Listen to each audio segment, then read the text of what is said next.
National institute of technology की नई building की आधारशिला गुरुवार को सूबे के मुख्यमंत्री श्री रघुवर दास ने रखी। 1,40,40,00,000 की लागत से इस अत्याधुनिक लेक्चर हॉल कॉम्प्लेक्स का निर्माण किया जा रहा है। NIT आदितपुर में अत्याधुनिक लेक्चर हॉल कॉम्प्लेक्स की आधारशिला आज राज्य के मुख्यमंत्री ने रखी। 1,40,40,00,000 की लागत से यहां क्लासरूम, फैकल्टी चेम्बर्स का निर्माण किया जाएगा। पूरे एरिया को सेंट्रलाइज्ड AC से कवर किया जाएगा। आज हमें ये सुधार करना होगा कि आज हम ऐसे डिजिटल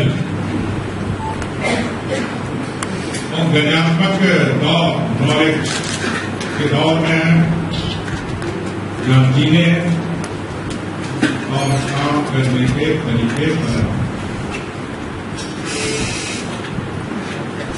भारत के लोगों में इतनी क्षमता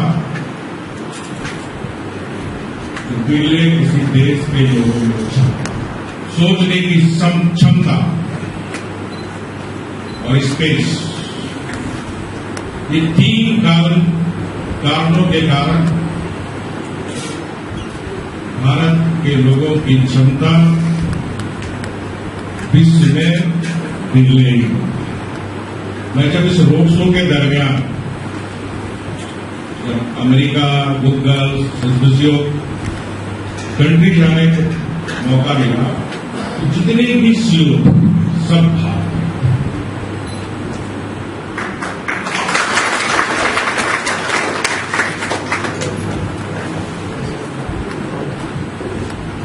और इसलिए जो कोहली साहब बता रहे थे प्रधानमंत्री जी की बातें, तो प्रधानमंत्री जी का सपना है ग्लोबल इंडिया, और उस ग्लोबल इंडिया की कंसेप्ट को पूरा करने के लिए मेक इन इंडिया देशवासियों के सामने हमारे प्रधानमंत्री जी ने रखा।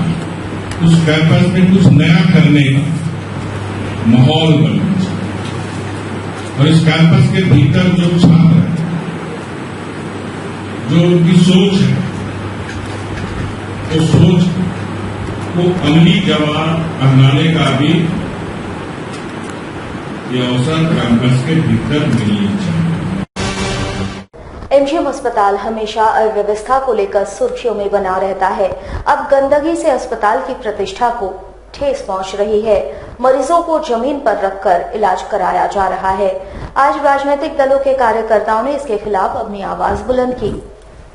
अव्यवस्था और खामियों के कारण हमेशा सुर्खियों में रहने वाला MGM अस्पताल अब गंदगी के कारण फिर विवादों में है। स्वच्छता का बोर्ड लगा है, पर स्वच्छता पर अमल नहीं किया जाता। चारों ओर गंदगी का आलम साफ देखा जा सकता है। गंदगी के कारण बदबू आने लगी है। अव्यवस्था का ये आलम है कि असाध्य रोग से पीड़ित मरीज को जमीन में लिटाकर उसका इलाज किया जा रहा है। आज भाजपा एवं शिवसेना कार्यकर्ताओं ने इसके खिलाफ मोर्चा खोलते हुए विरोध जताया और अस्पताल सुपरिंटेंडेंट डॉक्टर अशोक कुमार सिंह से इन्होंने जवाब तलब कर अस्पताल में व्यवस्था बहाल करने की मांग की। राजनीतिक दलों के कार्यकर्ताओं ने अस्पताल सुपरिंटेंडेंट को 3 दिनों की मोहलत देते हुए साफ सफाई यहां बहाल करने की मांग की। आज MGM हॉस्पिटल आने का हमें मौका मिला, और सबसे बड़ी बात है कि पूरे भारत में स्वच्छता अभियान चल रही है भारतीय जनता पार्टी का। और मैं भारतीय जनता पार्टी का सदस्य होने के नाते मैं यहाँ का देखरेख को देखा, तो यहाँ देखा कि एक मरीज जो है, एक बीमार TB पेशेंट है, वो जमीन पर लेटा हुआ। मुझे बड़ा आश्चर्य लग रहा कि आज झारखंड सरकार जो है, मैंने जन सुविधा के लिए, चिकित्सा सुविधा के लिए इतने पैसे दे रही है, और लोगों को हर सुविधा मिलना चाहिए, सरकार ऐलान कर रही है और सरकार सारी सुविधा दे रही है, फिर भी यहाँ पेशेंट जमीन पर है। उनको 3 दिन से जमीन पर रखा गया। TB पेशेंट है और उनको दवा दारू ठीक से नहीं मिल रहा, उनका इलाज ठीक से नहीं हो रहा। और सलाह दे रहे हैं कि किस तरह से इसको और अच्छा किया जाए। तो आज नेचुरली सफाई में तो हम लोग ध्यान दिए हुए हैं। अगर कहीं कुछ गंदगी रह गई है या है तो उसको हम लोग देखेंगे, उनकी शिकायत पर हम लोग कार्रवाई करेंगे। चक्रधरपुर स्थित सरकासाई जंगल में 5 हाथियों का झुंड पाकुड़ बेड़ा गांव में प्रवेश कर गया। उधर हाथी के पहुंचते ही पूरे गांव में अफरा तफरी मच गई। लोग दहशत में हैं। वहीं हाथियों ने सैकड़ों एकड़ जमीन में लगे फसल को नष्ट कर दिया है और 4 घरों को भी इन्होंने तोड़ दिया है। हालांकि हाथी के प्रवेश करते ही लोग गांव छोड़कर दूसरे गांव में शरण लिए हुए हैं। करीब 5 घंटे बाद वन विभाग के कर्मचारी गांव में पहुंचे और हाथी को भगाने का प्रयास किया। उधर ग्रामीणों में वन विभाग के खिलाफ काफी आक्रोश है। आक्रोशित ग्रामीण वन विभाग के रवैये से काफी नाराज हैं। कारण है, इन लोगों ने वन विभाग को पहले सुबह ही इसकी सूचना दी थी, लेकिन वन विभाग के कोई अधिकारी एवं कर्मचारी गांव में नहीं पहुंचे। उधर हाथियों का आतंक कोई पहला आतंक नहीं है। इससे पहले भी सिरकासाई जंगल से हाथी आसपास के गांव में तांडव मचा चुके हैं।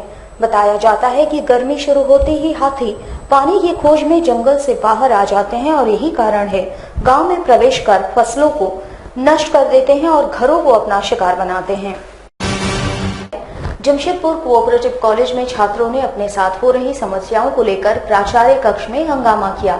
इसी दौरान कॉलेज के शिक्षकों ने भी साफ तौर पर कॉलेज के प्राचार्य पर लापरवाही का आरोप भी लगाया। गुरुवार को कॉलेज के छात्र अपनी समस्याओं को लेकर कॉलेज प्राचार्य से मुलाकात करने पहुंचे, जहां पर कॉलेज के प्राचार्य ने इन सभी का दोष कॉलेज के शिक्षकों पर मढ़ दिया। परंतु कॉलेज के शिक्षकों ने मौके पर पहुंचकर प्राचार्य के इस कदम का विरोध जताया। कॉलेज के हिंदी विभाग के शिक्षक अपने कार्यों में लापरवाही बरत रहे हैं, जिसको लेकर विद्यार्थियों को दिक्कतों का सामना करना पड़ रहा है। परंतु शिक्षकों ने ठीक इसके विपरीत इसका पूरा दोषारोपण कॉलेज के प्राचार्य पर किया। शिक्षकों की माने तो विगत 1 माह का वेतन विश्वविद्यालय प्रबंधन द्वारा काट दिया गया है और इसका कारण बायोमेट्रिक मशीन में उपस्थिति न दर्ज होने की बातें कही गई है। शिक्षकों की माने तो इन्होंने बायोमेट्रिक खराब रहने के बावजूद ऑनलाइन पद्धति में अपनी उपस्थिति दर्ज कराई थी, परंतु फिर भी उनका वेतन काट दिया गया है, जिस पर सभी शिक्षक नाराज दिखे।